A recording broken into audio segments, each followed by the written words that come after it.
Hello, I'm Holly Drayton and this is my talk on translation in language documentation archives, a survey of the strategies used for translating cultural terms from endangered languages into languages of wider communication.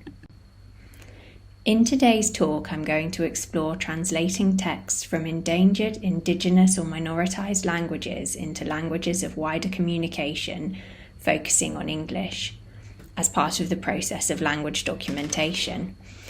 I will discuss and demonstrate why translation is an important part of the process and why we need more research, guidance and theorisation on translation within the field. I will demonstrate with some specific examples the impact that translation decisions can have on how the texts can be used.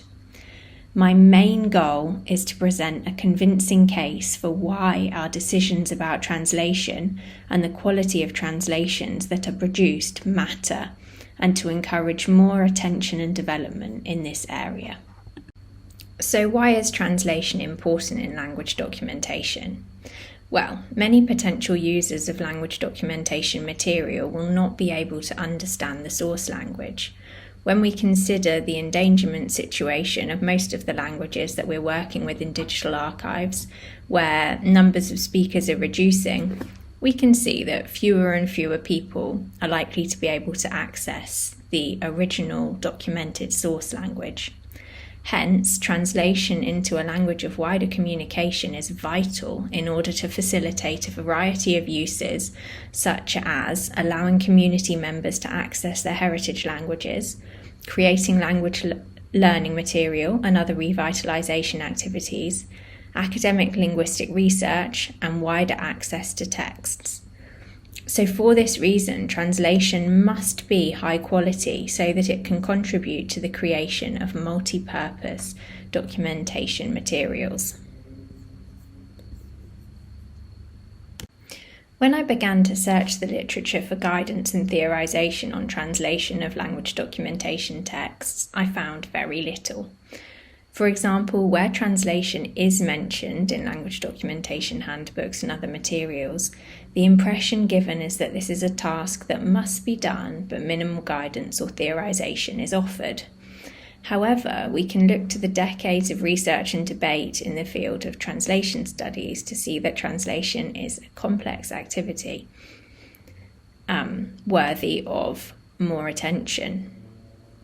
However, what I did find in the language documentation literature was a theme of problematisation of text translation, reporting the challenges faced, in addition to some of the results of these challenges, whereby documentation materials are often reported to be unsuitable for use beyond their initial project due to a lack of suitable translated material or poor quality translation. However, solutions to these issues have not yet been proposed. As just mentioned, translating language documentation texts poses many challenges, most of which I don't have time to go into today, including things like lack of resources, recognition, and the necessary skills. So one challenge which we'll look at in more detail is regarding the skills and knowledge required in order to translate so-called untranslatable items and expressions, which are generally highly cultural terms that describe reference that are expected to be known by people in the source culture, but not by people in the target culture. That's the language of translation. So translating cultural terms has been a focus of discussion and debate within translation studies for the last 50 years or more, and it has often been said to be the most difficult area of translation, particularly when the gap between the source culture and the target culture is large, as is the case often in translation studies, so in language documentation. So for this reason, I decided to investigate how cultural terms are currently translated in language documentation texts. I decided to carry out a survey of the translation strategies used to translate 422 cultural terms found in 16 texts from 5 ELAR deposits. I chose recent deposits to get the picture of the most recent practices. And this analysis by no means aims to criticise the good work that these researchers have put into making these deposits. The aim is simply to observe the most up-to-date translation practices and to begin to discuss and consider which strategies might be more effective than others in creating texts that are multi-purpose. Once I had identified the cultural terms, I extracted them along with their translated terms and their contextual sentences. The strategies were then analysed following research from the field of translation studies by Pedersen, who created a taxonomy of translation strategies used for translating cultural terms between European languages. So let's have a look at an overview of the findings. So we can see each colour represents a different strategy, and we can see that overwhelmingly there are two strategies that were used much more than any others. So the orange represents specification, and that was used in 33% of the cases that I looked at. And specification involves a strategy where the term that is found in the translated text has some additional information to make it more specific than the original source term. And the blue section is the strategy of retention. This is where the term from the source text is carried over into the translated text without being changed. And these are the two that we're going to look at in a little bit more detail now. So first, let's have a look at retention. This is when the term is carried from the source text to the target text without being changed. And in the sample, I found that it was commonly used across domains with a particular preference in place name proper nouns. And this is in line with previous translation studies findings, where proper nouns are often retained, particularly place names. So we can see here that in the source text, we have the place name Katan, and in the target text, which is the translation, we have the sentence, I'll go to Katan, then they'll take me to this place. So we can gather by reading this that Katan is a place, but we don't have much more information than that. Retention is also used to render food terms and cultural objects and practices with similar effects. So here we have an example where the term dahal mar is used in the translated text with the sentence, we also played dahal mar. So in this example, the term can be understood to be something that is played, maybe a game or a musical instrument. So a general scope of meaning can be understood from the context, but it's not possible for users who don't have existing knowledge of the source culture to understand exactly what's being described here. Okay, now let's have a look at the other strategy that was commonly used, which is specification. This was also used across all domains in the corpus. And it's commonly realised as retention of the original term plus a hypernym. So let's see here, we've got another place name proper noun, and in the source text we find the place name here, Uregome, and in the translated text, at Uregome he said, here is another tasura, and then we have a translator comment showing that Uregome is a place name. So in many cases in the corpus, this kind of strategy is not unusual, where the hypernym doesn't seem to add much meaning that can't be gained from other contextual clues. So it seems to be redundant and not really any more informative to users than the retention strategy that we've just seen. Let's see some more examples.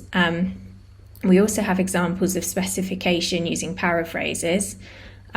such as here where we have the source text term Yartong, and this appears in the translation as Yartong, the horse racing festival. So this seems to be a bit more effective and informative for the audience who don't have a deep understanding of the source culture. And another example of specification using longer sentences as a translator's note can be here. We've got the term Gunsa, and then we have Gunsa. There is more snow here.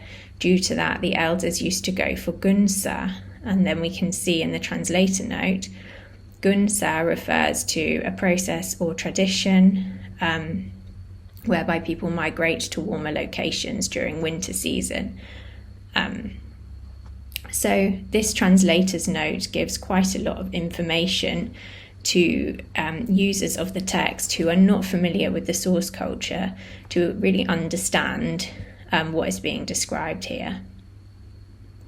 So these few examples illustrate that specification is used in a variety of different ways, including the use of hypernyms, paraphrases, and explanatory sentences, thereby supporting previous arguments that the decision taken by translators over what extra information to include in the translation is not objective. Rather, it depends on what they consider to be required in the translation, and therefore it will differ from translator to translator. So let's see now how different it can be from translator to translator. So here we have a visual representation of how different strategies are used in different deposits, and we can see quite clearly that whilst the blue, which is retention, is used quite frequently in deposits 1, 3, and very frequently in 4, it's used much less frequently in deposit 2 and deposit 5. And then specification again is used frequently in deposits 1, 2, and 3, but less frequently in deposits 4 and 5. And quite differently to the other deposits, deposit 5 makes much more use of direct translation. So this shows how individual translators' styles can affect the translation output and how no two translators will create the same translation. And it seems that without translator guidance and training, researchers are left to their own devices to choose which strategies to use to render terms, and this might be done without too much thought. The examples that we've looked at in this talk have shown a variation in strategies and how they're used. Even when the same strategy is used by different people or in different texts, it can be used quite differently and with differing levels of informativeness in the translated text. We also saw some examples of redundancy, particularly where a hypernym is used, such as the use of place name, which gives information that could also be determined from contextual clues in the text.